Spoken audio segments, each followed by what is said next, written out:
ఓం సాయిరామ్. ఆ సాయినాథుని ఆశీర్వాదంతో ప్రతి ఒక్కరూ కూడా ఆనందంగా, ఆరోగ్యంగా, అష్టైశ్వర్యాలతో ఉండాలని మనస్ఫూర్తిగా కోరుకుంటున్నానండి.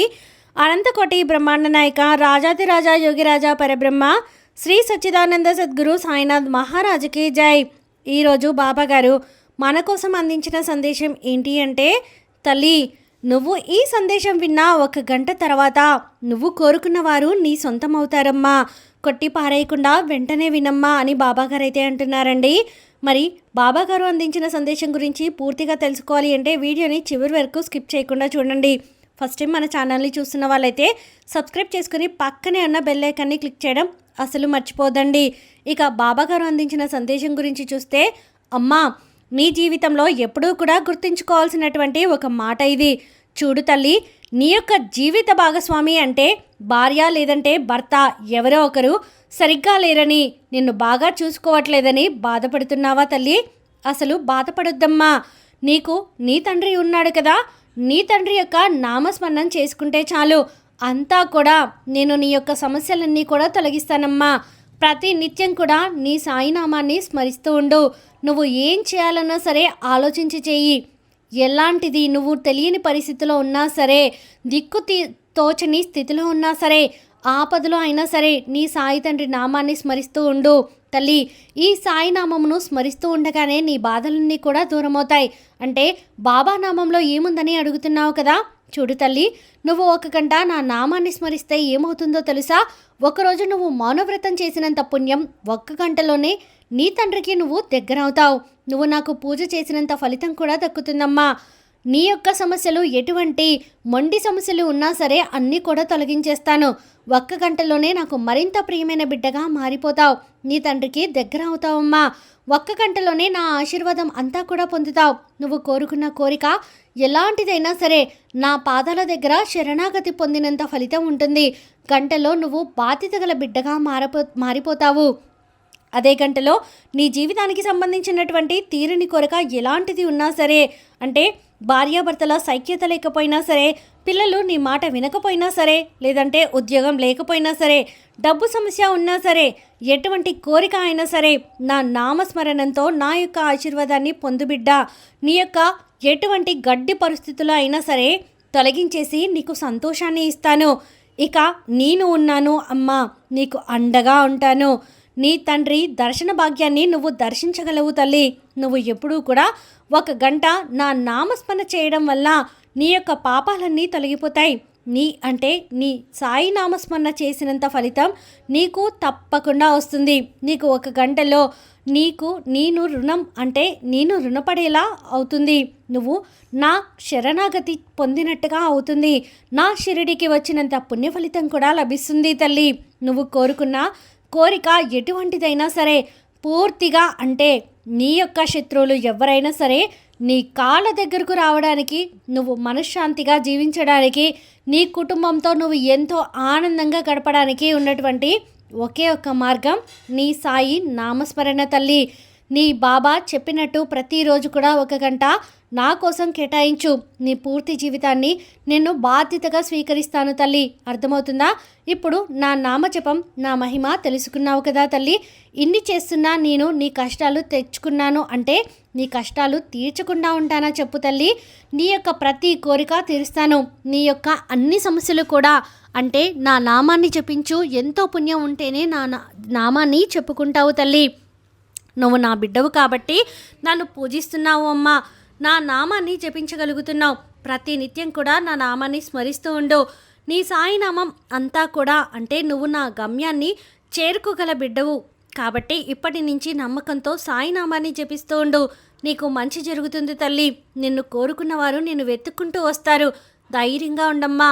నీ బాబాకి ఇంకా దగ్గర అవుతూ ఉంటావు. నాపై నమ్మకాన్ని పెంచుకో అమ్మా. ఏదైనా సరే అసాధ్యం కాని పని కూడా సుసాధ్యం చేసేలా చేస్తాను. నువ్వు ధైర్యంతో నువ్వు జీవితంలో నిలబడేలా చేస్తాను. ఎలాంటి వారైనా సరే ధైర్యంగా నువ్వు ఎదుర్కొనేలా చేస్తాను తల్లి. ఇప్పటి వరకు నువ్వు ఎన్నో సమస్యలు తట్టుకొని నిలబడ్డావు. ఎన్నో కష్టాలు దాటి వచ్చేసావు. వాటన్నిటికీ కారణం ఏంటి? నువ్వే కారణం. నువ్వు తెలిసి తెలియక చేసిన కొన్ని తప్పుల వల్ల నీకు కొన్ని సమస్యలు ఎదురయ్యాయి.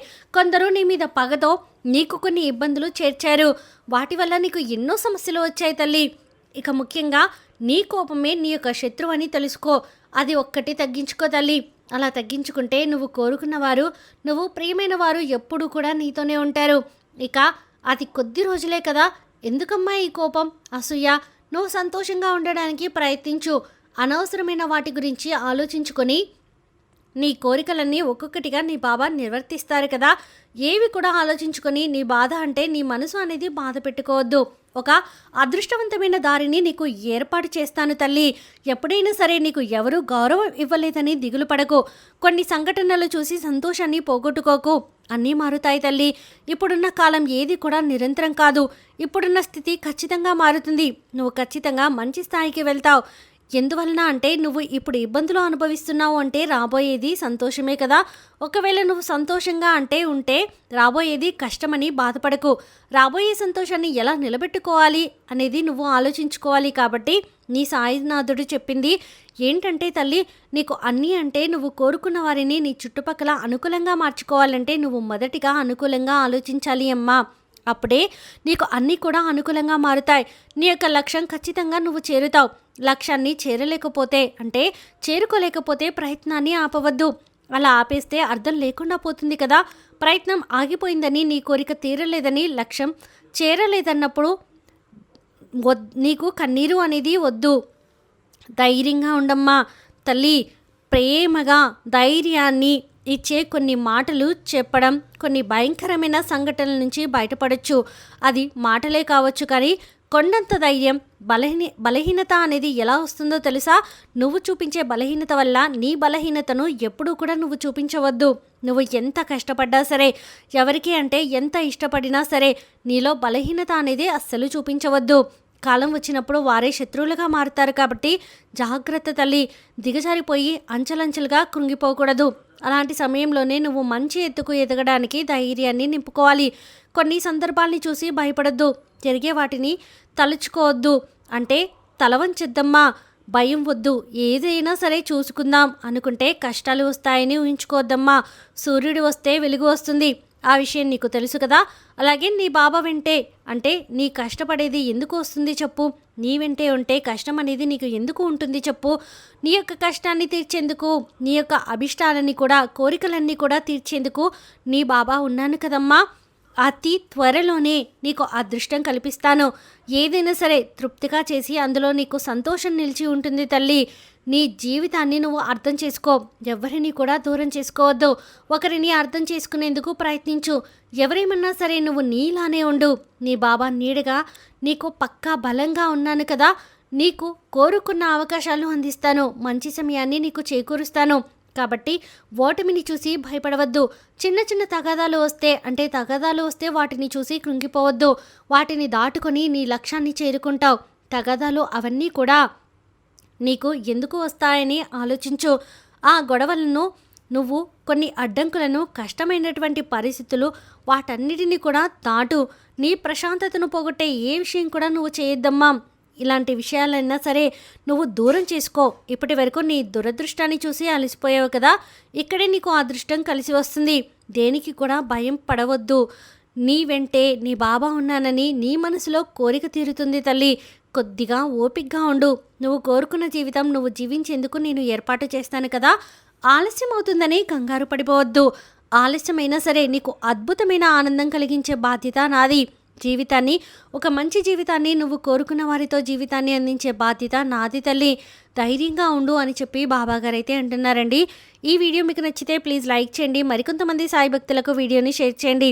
ఫస్ట్ టైం ఛానల్ని చూస్తున్న వాళ్ళు సబ్స్క్రైబ్ చేసుకుని పక్కనే ఉన్న బెల్ ఐకాన్ని క్లిక్ చేయడం అసలు మర్చిపోవద్దండి. ఆ సాయినాథుని ఆశీర్వాదంతో ప్రతి ఒక్కరూ కూడా ఆనందంగా, ఆరోగ్యంగా, అష్టైశ్వర్యాలతో ఉండాలని మరొక్కసారి మనస్ఫూర్తిగా కోరుకుంటున్నానండి. సర్వే జనా సుఖినో భవంతు. ఓం సాయిరామ్.